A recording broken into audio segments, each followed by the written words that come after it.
Hello students, कैसे हैं आप सब। निश्चित रूप से आप सभी स्वस्थ हैं और स्वस्थ आगे रहेंगे भी, यही ईश्वर से प्रार्थना है। ये वीडियो मेरा ये जो है पहली वीडियो के काफ़ी समय बाद आया है। कई कारण थे, कारण स्पष्ट नहीं कर सकता। हमारे पास ज़्यादा समय नहीं है, लंबा वीडियो बनाने का कोई मतलब नहीं है, तो हमें जानकारियों से मतलब है। तो आज का टॉपिक हमने उठाया है इतिहास जानने के स्रोत। जब भी हम इतिहास पढ़ने की बात करते हैं तो इतिहास पढ़ने से पहले हमें ये जानने की आवश्यकता है कि इतिहास जानने के स्रोत क्या क्या हो सकते हैं। इतिहास हम पढ़ रहे हैं तो हमें ये जानकारी होनी चाहिए कि ये जानकारी, ये जो इतिहास में जो चीज़ें लिखी गई हैं ये कहाँ से आई हैं।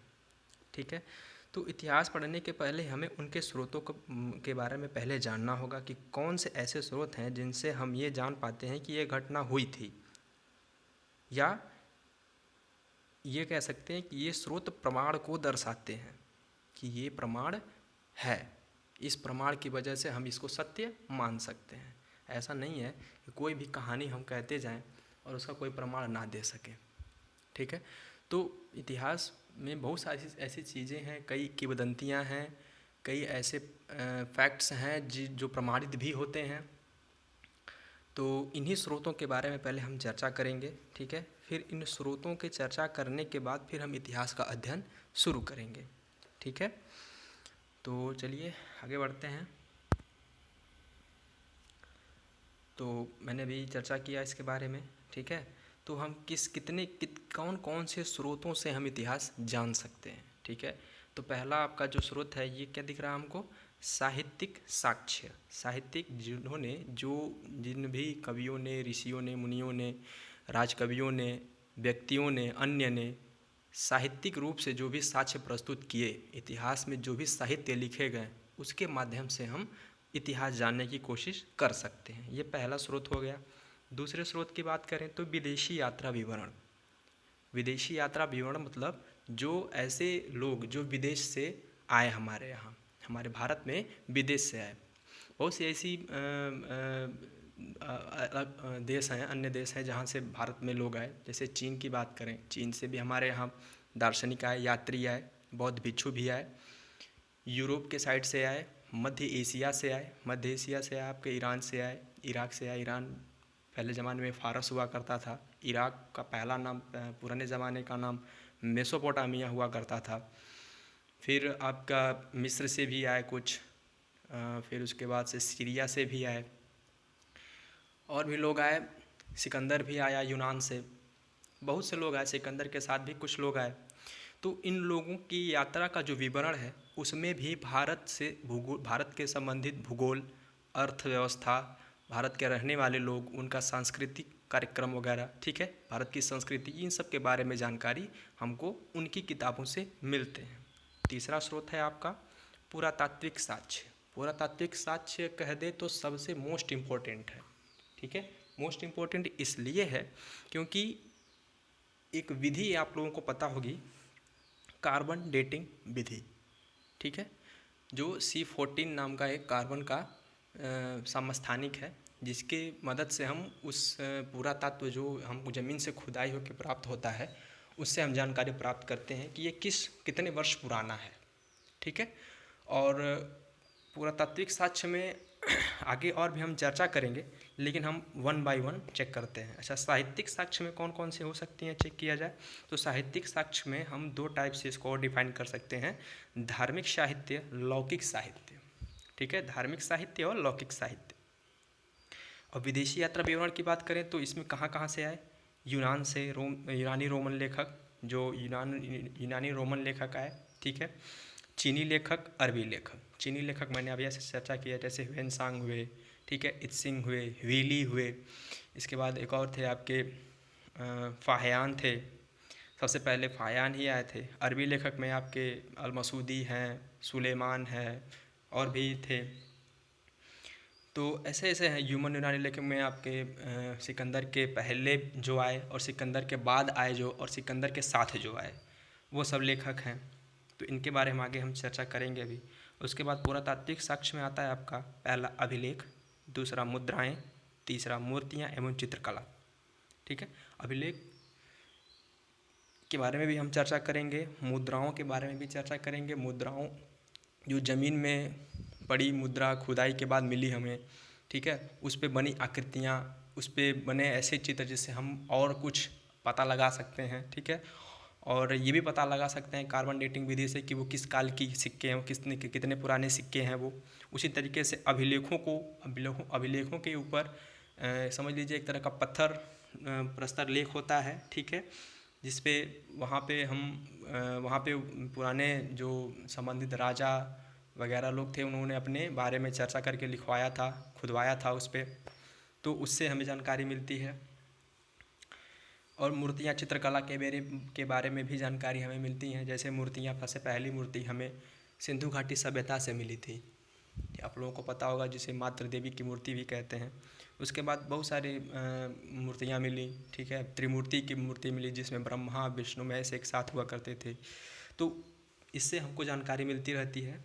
ठीक है, तो हम वन बाय वन सभी को पढ़ते जाएंगे। इन स्रोतों के बारे में देखते हैं। साहित्यिक साक्ष्य के बारे में पहले हम लोग चर्चा करेंगे।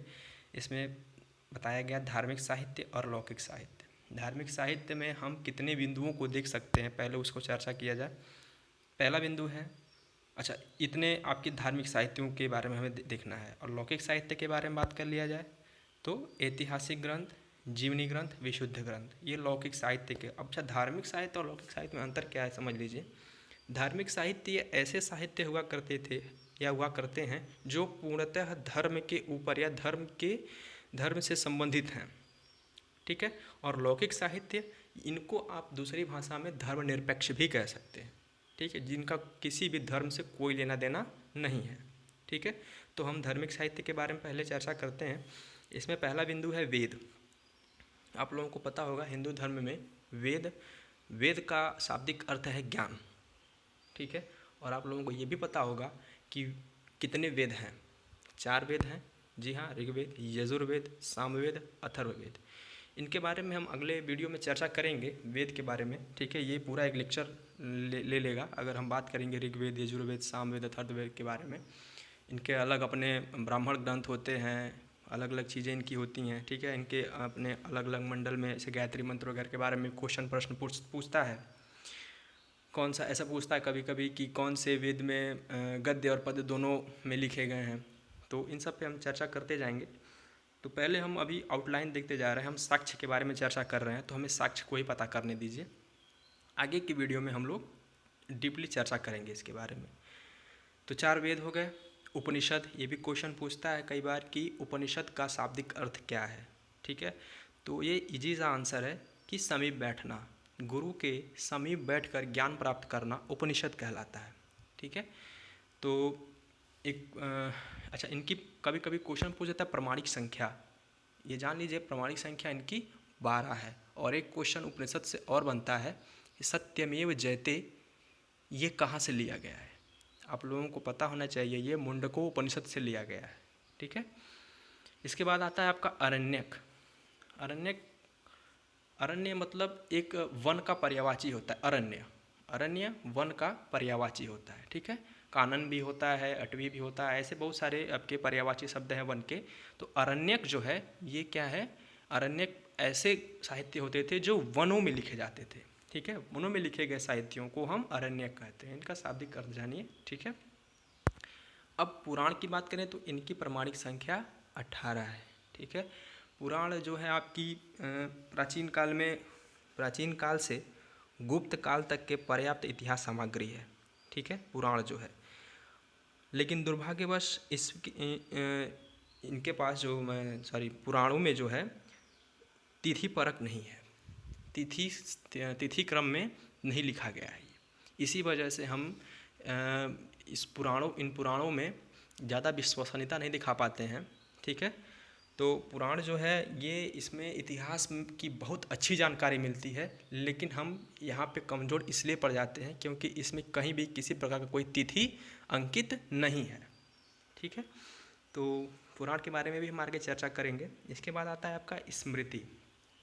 ठीक है, भारत का पहला स्मृति ग्रंथ लेखक मनु है। ठीक है, अगर मनुस्मृति आप लोग सुने होंगे तो मनुस्मृति के लेखक मनु हैं और ये भारत का पहला विधि ग्रंथ है, ठीक है, विधि ग्रंथ। और इसके बाद आप लोगों को पता है रामायण, इसके रचयिता कौन है? आदिकवि वाल्मीकि, ठीक है, ये भी एक धार्मिक साहित्य है। महाभारत है आपका, इसके रचयिता महर्षि वेद व्यास हैं, ठीक है। और इसके बाद से कुछ हिंदू धर्म के अलग भी हैं, जैसे बौद्ध धर्म हैं, उनके ग्रंथ की चर्चा करें तो हम कौन से हैं? पाली भाषा में ये जो भी बौद्ध ग्रंथ लिखे गए हैं ये पाली भाषा में लिखे गए हैं, ठीक है। कुछ ऐसे भी हैं जो संस्कृत में लिखे गए हैं, तो जो संस्कृत में भी लिखे गए कम हैं, लेकिन जो पाली भाषा में लिखे गए हैं वो ज़्यादा हैं, ठीक है।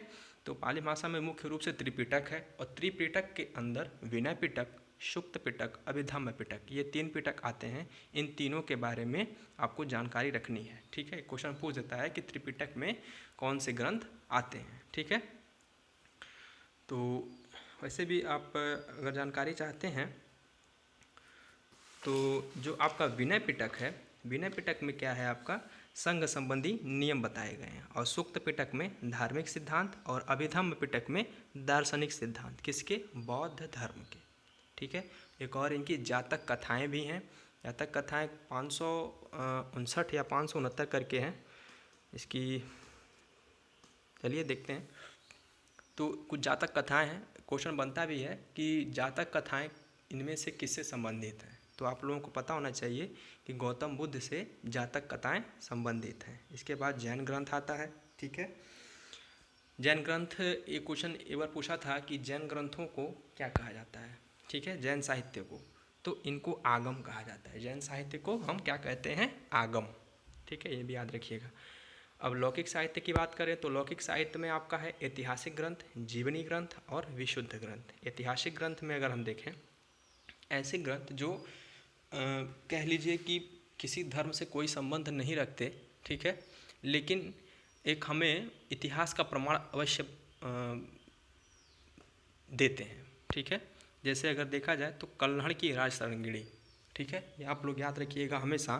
कल्हड़ की जो राज तरंगिणी है ये भारत का प्रथम इतिहास ग्रंथ है, ठीक है। इसके पहले भारत में कोई इतिहास नहीं लिखा गया था। तिथिवार कारक, तिथिवार है इसमें, ठीक है, तिथिपरक इतिहास ग्रंथ ये लिखा गया है, और इसमें अशोक के राज के बारे में भी बताया गया है, ठीक है, कल्हड़ की राज तरंगिणी।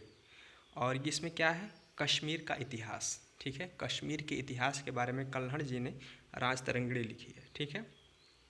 ये किसी धर्म से संबंधित नहीं है। कौटिल्य का अर्थशास्त्र, एक बात और बता दें आप लोगों को, कौटिल्य के 2 और नाम हैं, ठीक है, क्वेश्चन पूछा भी गया है रेलवे में। कौटिल्य का एक और नाम है विष्णुगुप्त, और दूसरा नाम क्या है?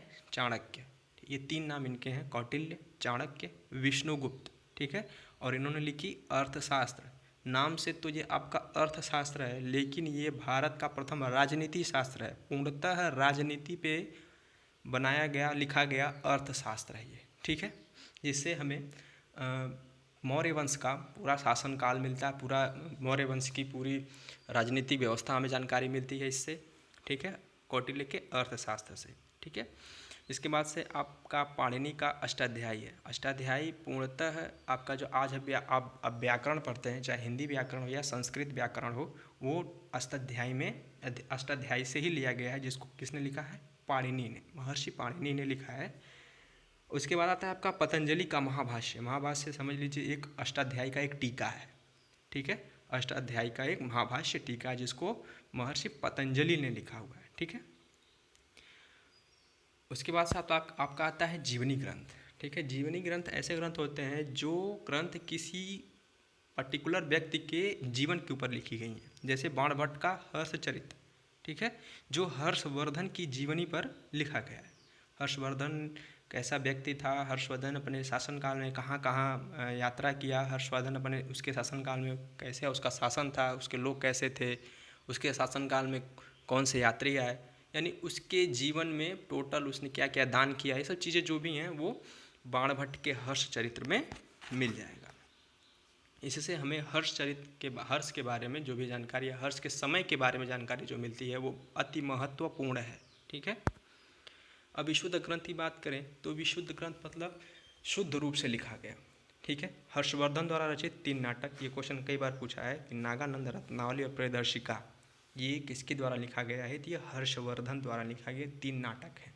ठीक है, कई किताबों में ये मिलता है कि इसके हर्षवर्धन के आदेश पर किसी व्यक्ति ने ये लिखा था।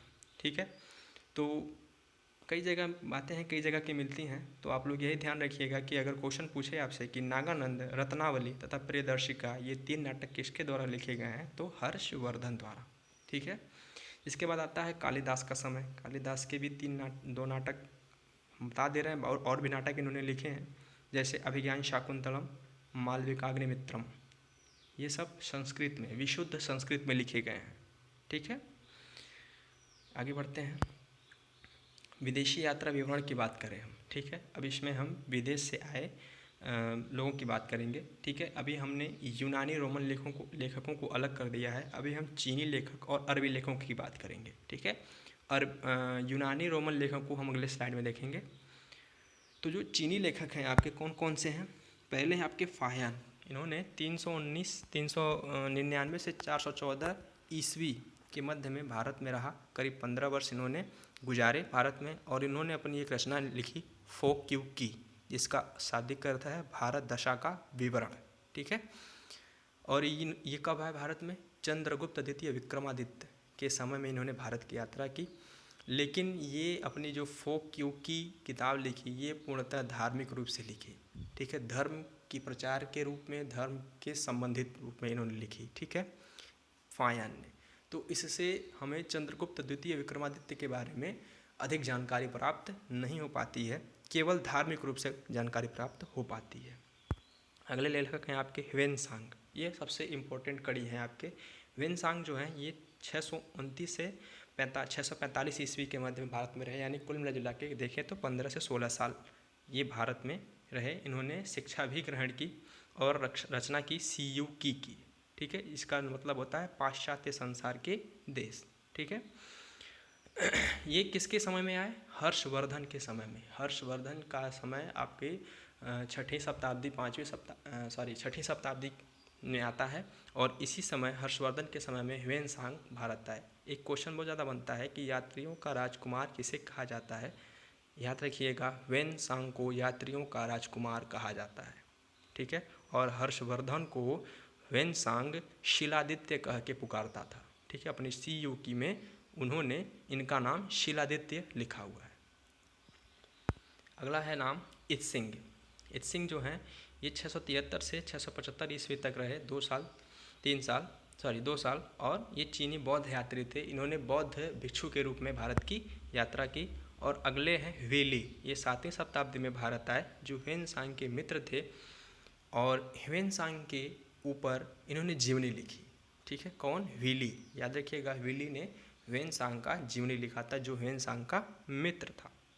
ये आपके चीनी लेखक थे। और भी 1-2 थे जो बहुत प्राचीन काल में आए, लेकिन वो सिंधु नदी के उधर ही रह गए, सिंधु नदी के पार इधर आ नहीं पाए। ठीक है, तो अरबी लेखकों की बात करें तो पहला था सुलेमान, ये 9वीं शताब्दी में आया था, और पाल और प्रतिहार शासक के बारे में इन्होंने लिखा। यानी बंगाल के जो पाल शासक थे उनके बारे में और प्रतिहार शासकों के बारे में इन्होंने, सुलेमान ने अपनी किताब में लिखा। ठीक है, उनके जो भी राजनीति की व्यवस्थाएं थी, राज की व्यवस्थाएं थी, उन्होंने उसके बारे में, अर्थव्यवस्था के बारे में लिखा, लोगों के बारे में लिखा, संस्कृति के बारे में लिखा। और फिर इसके बाद आए अल-मसूदी। इन्होंने राष्ट्रकूट शासकों के बारे में जानकारी दी हमें। ठीक है, इसके बाद आए अल-बरूनी, ये सबसे महत्वपूर्ण यात्री था, भी लेखक था।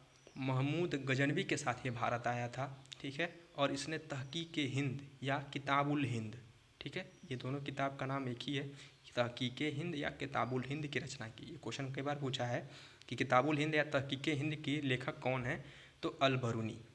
ठीक है, ये महमूद गजनवी के साथ भारत आया था, और भारत के बारे में जितना हो सका, भारत की संस्कृति के बारे में, राज्य व्यवस्था के बारे में, अर्थशास्त्र के बारे में, भूगोल के बारे में, सब तहकीक हिंद में वर्णित है। ठीक है, आगे बढ़ते हैं। अब यूनानी रोमन लेखकों के बारे में हम चर्चा करेंगे। ठीक है, आप लोगों को एक नाम सुना होगा, इतिहास के पिता कौन है, हेरोडोटस। हेरोडोटस इतिहास के पिता हैं। 484 से 431 ईसा पूर्व मतलब ईसवी पूर्व, ठीक है, तब इन्होंने एक हिस्टोरिका नामक पुस्तक लिखी थी, हिस्टोरिका, जिसमें पहली बार हिस्ट्री के बारे में यानी इतिहास के बारे में लिखी गई थी, इसीलिए इनको इतिहास का पिता कहा जाता है। कौन थे वे? हेरोडोटस, इनका नाम याद रखिएगा। अगले हैं सिकंदर के साथ जो भारत आए, 3 नाम हैं, नेरियाकस, आनेसिक्रेटस तथा अरिस्टोबुलस। ये सिकंदर के साथ भारत आए थे, लेकिन बहुत कुछ ज़्यादा इन्होंने लिख नहीं पाया, जानकारी इकट्ठा नहीं कर पाए और ज़्यादा लिख नहीं पाए, जो प्रमाणिक हमको जानकारी नहीं मिलती है, ठीक है। कुछ में इन्होंने बहुत बढ़ा चढ़ा के लिख दिया है जो हम सत्य नहीं मान सकते हैं। इसके बाद मेगस्थनीज आए, किसके काल में? चंद्रगुप्त मौर्य के दरबार में मेगस्थनीज का आगमन हुआ, जो राजदूत बनकर आए। किसके राजदूत थे ये? सेल्यूकस निकेटर के राजदूत थे, और इन्होंने चंद्रगुप्त मौर्य के दरबार में आए और मौर्य प्रशासन के बारे में जानकारी इकट्ठा की और इंडिका नामक पुस्तक की रचना की, ठीक है। इंडिका नामक पुस्तक की रचना की। वर्तमान में इंडिका का मूल प्रति नहीं, अप्राप्य है, अप्राप्य मतलब नहीं मिला है, लेकिन कई अन्य लेखक अपनी किताबों में ये लिखे हैं कि मेगस्थनीज की इंडिका में ऐसा लिखा है कि, ठीक है, ऐसी चीज़ें, यानी इन्होंने अन्य जो आपके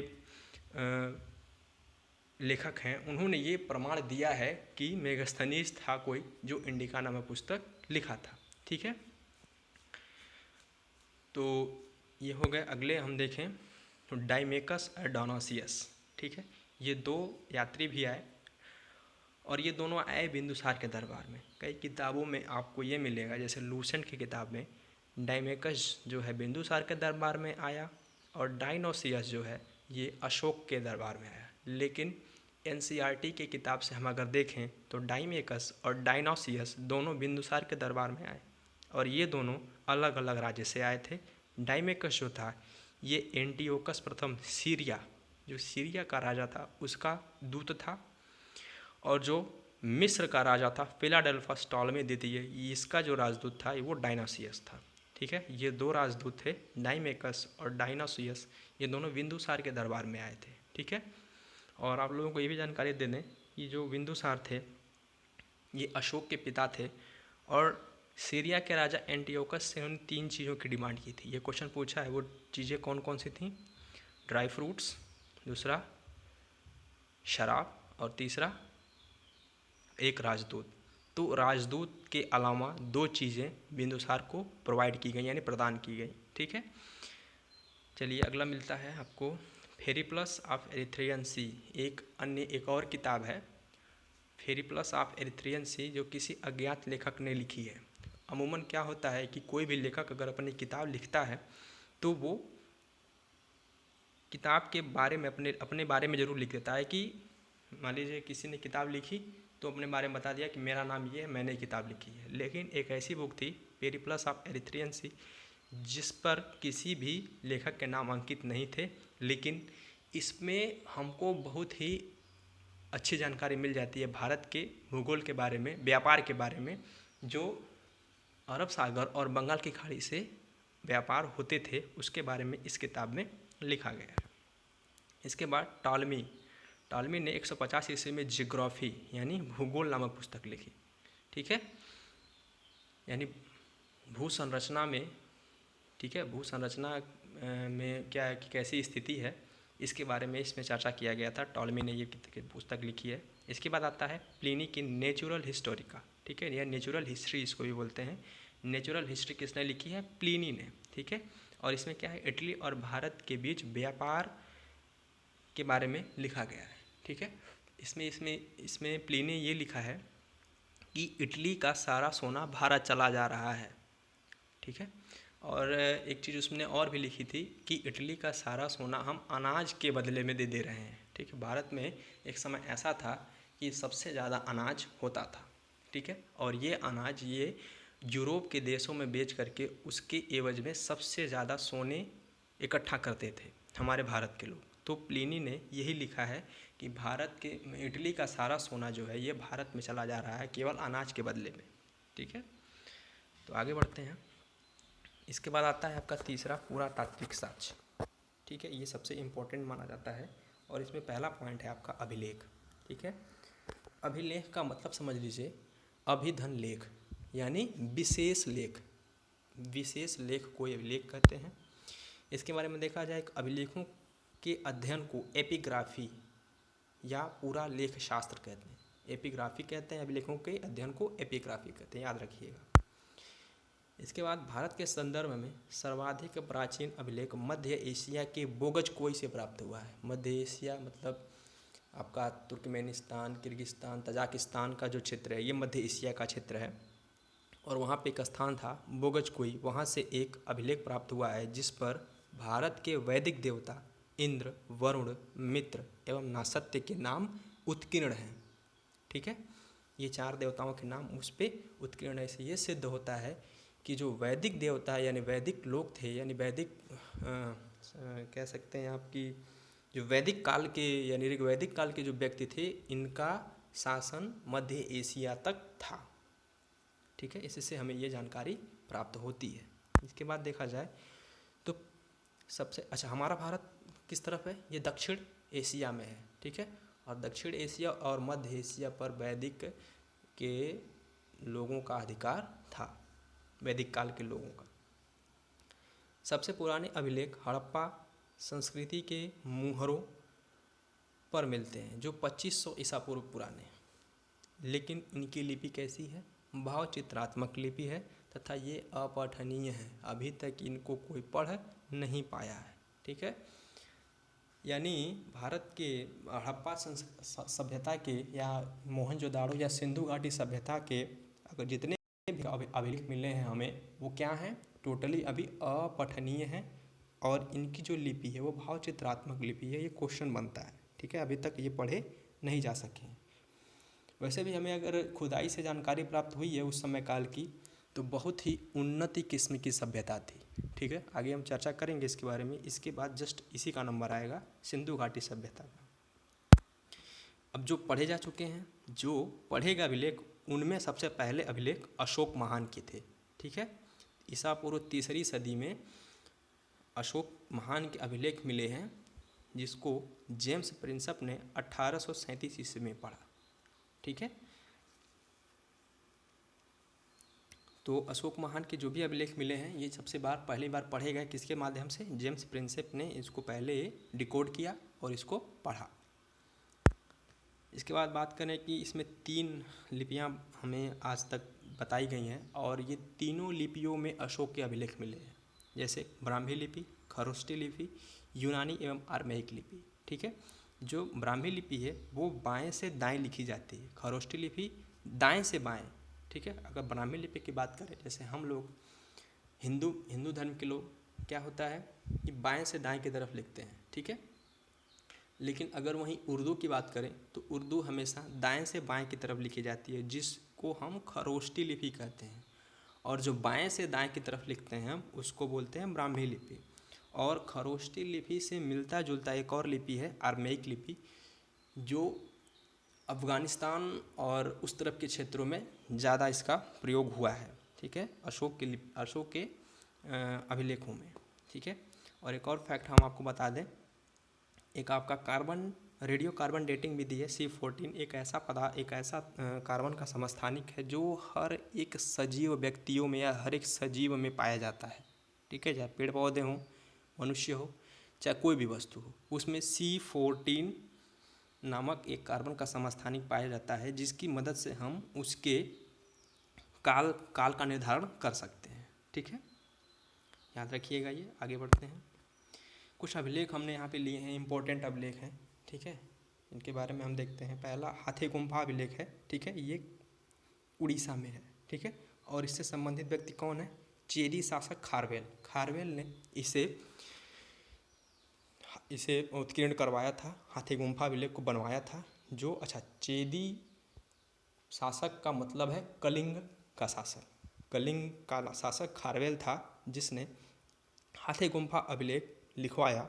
और इसमें क्या लिखा गया, ये जैन धर्म का पहला अभिलेखी साक्ष्य है। अभिलेखी साक्ष्य मतलब जैन धर्म के बारे में सबसे पहली बार अगर चर्चा का विषय मिलता है तो हाथी गुम्फा अभिलेख में मिलता है, ठीक है, जैन धर्म का नाम। और भारत का प्रथम उल्लेख भी इसी में मिलता है, ये मोस्ट इम्पोर्टेंट है, ठीक है। भारत का प्रथम उल्लेख हाथी गुम्फा अभिलेख में मिलता है, जो किसने बनवाया था, कलिंग शासक या चेदी शासक खारवेल ने, जो इसमें कहाँ पे है, उड़ीसा में है। उसके बाद जूनागढ़ अभिलेख है, ये विशुद्ध संस्कृति में लिखा गया पहला अभिलेख है।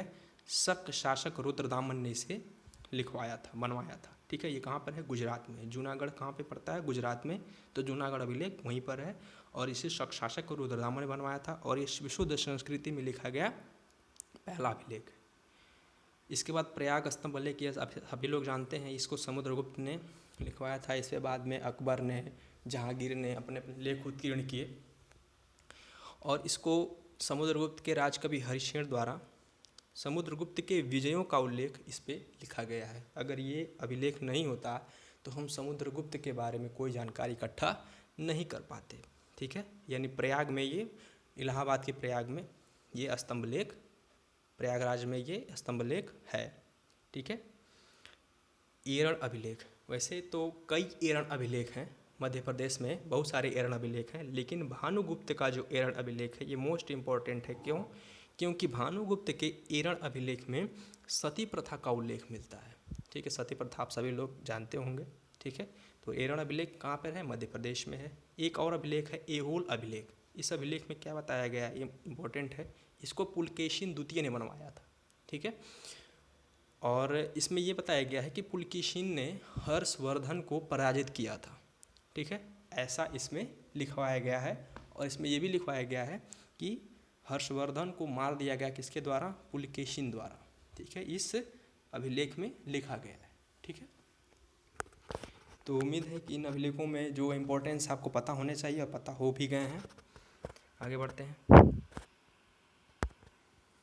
मुद्राएं के बारे में बात करें, सिक्कों के बारे में।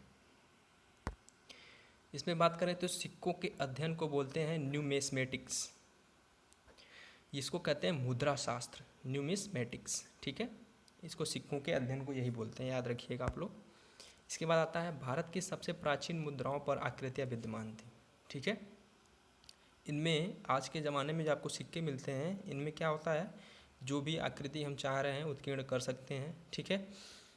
और लेख लिख सकते हैं, जैसे लिखा आता है 1 रुपया, लेख लिख सकते हैं। लेकिन पहले क्या होता था कि लेख नहीं लिखे होते थे, इन पर एक आकृति खुदी हुई होती थी, जैसे पेड़ की आकृति, मछली की आकृति, हाथी की आकृति, चंद्रमा की आकृति, इस तरह की आकृति उस पर बनी होती थी और ये मिट्टी के बने होते थे, ठीक है, जिन्हें पंचमार्क या आहत मुद्रा कहते थे, ठीक है, याद रखिएगा, पंचमार्क या आहत मुद्रा।